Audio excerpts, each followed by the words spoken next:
Madam madam ऐका ना. हो काय करताय तुम्ही? हा आपण बोलू शकतो ना. मारू नका ऐका मारू नका मॅडम. प्लीज प्लीज प्लीज बोलते मी. प्लीज बोलते. माता मॅडम प्लीज नको मॅडम. नको ना. बोला ना तुम्ही. तुम्हाला जे बोलायचं ते बोला. माता का म्हणू नको प्लीज ऐकून घ्या. मारताय का? खोटं बोललीस तू माझ्याशी. विश्वासघात केलास तू माझा. कुठलं खोटं? कुठला विश्वासघात? काय बोलताय? काय म्हणाली होतीस तुम्हाला? हा किती मीरा आणि ती नर्मदा मांत्रिकाला घेऊन आउट हाऊस जवळ येणार आहेत. त्या दोघी तर आल्या नाहीतच, पण तो अथर्व माझा पाठलाग करत तिथपर्यंत पोहोचला. खरं सांग हा तुमचा प्लॅन होता ना? काय प्लॅन? तुम्ही काय बोलताय मॅडम? हा आणि अथर्व तिकडे कसा आला? हा कसं शक्य आहे मॅडम? काय बोलताय? ऐका मला असं वाटतंय ना की आपलं बोलणं कोणीतरी ऐकलंय. माया, आपण बोलत असताना तिथे कोणीही नव्हतं. आत्म्याने ऐकलं असेल ना?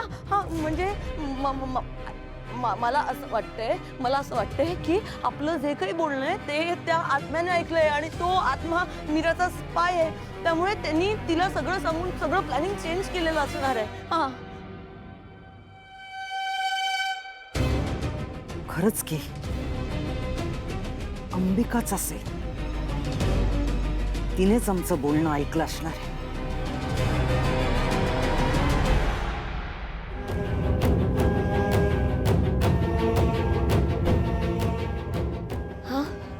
म्हणजे विचार करा. माया सॉरी.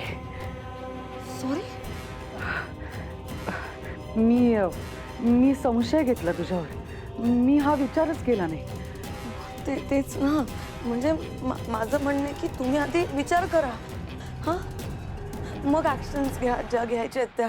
नाहीतर आधी असं कुत्र्यासारखं मारता मग सॉरी बोलता त्याचा काही उपयोग आहे का? माया, मी तुला सॉरी म्हणते हे तुझं नशीब समज. हा नाही तर जो माणूस माझ्यासोबत विश्वासघात करतो ना तो माझं सॉरी ऐकण्यासाठी जिवंत नाही राहत. कळलं? कळलं.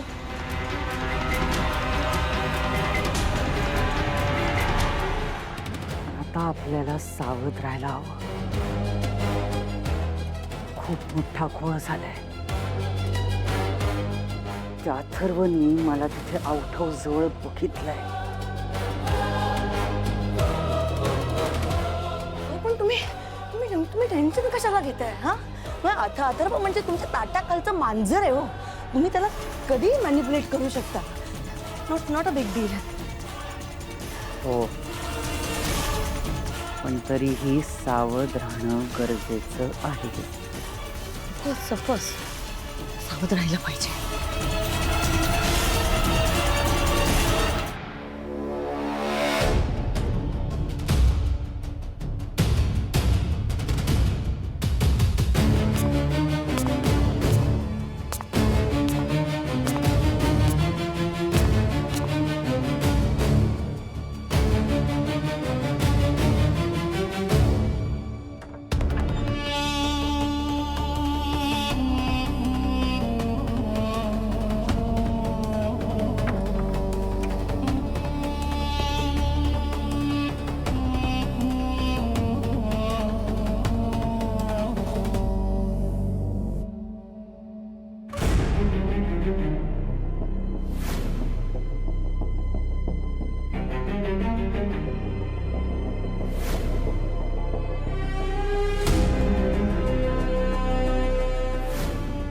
आई काय झालंय? तू इथे काय करतोयस? इथे सोड, मला सांग तू इथे काय करतेस? विचारतोयस तर सांगते. दादासाहेब आले होते माझ्या स्वप्नात.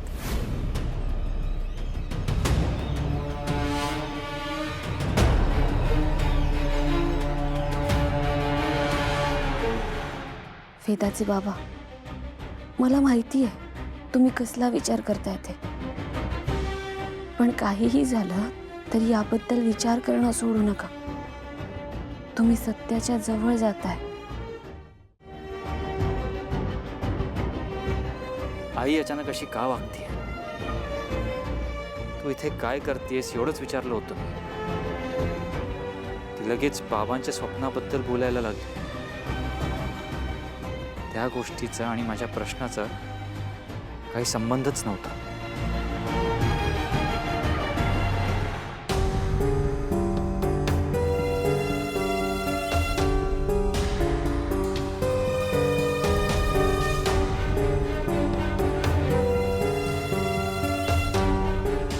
वेदाचे बाबा, काय झालं?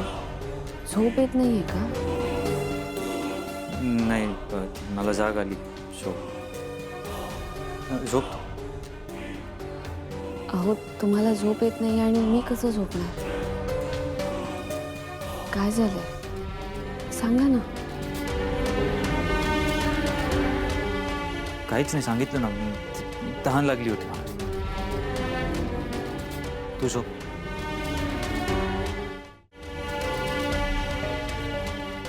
अरे बापरे, 12 वाजून गेले.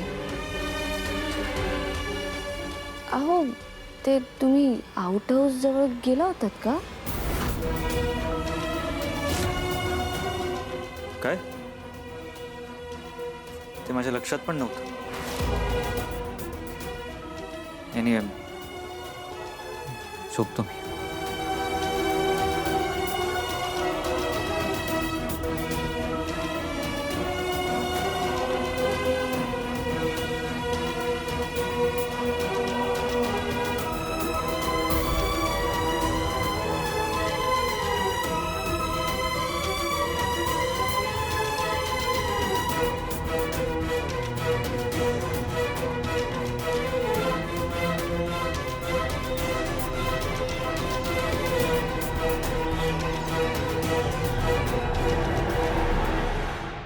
तुम्ही मला टाळू शकता, पण सत्याला नाही.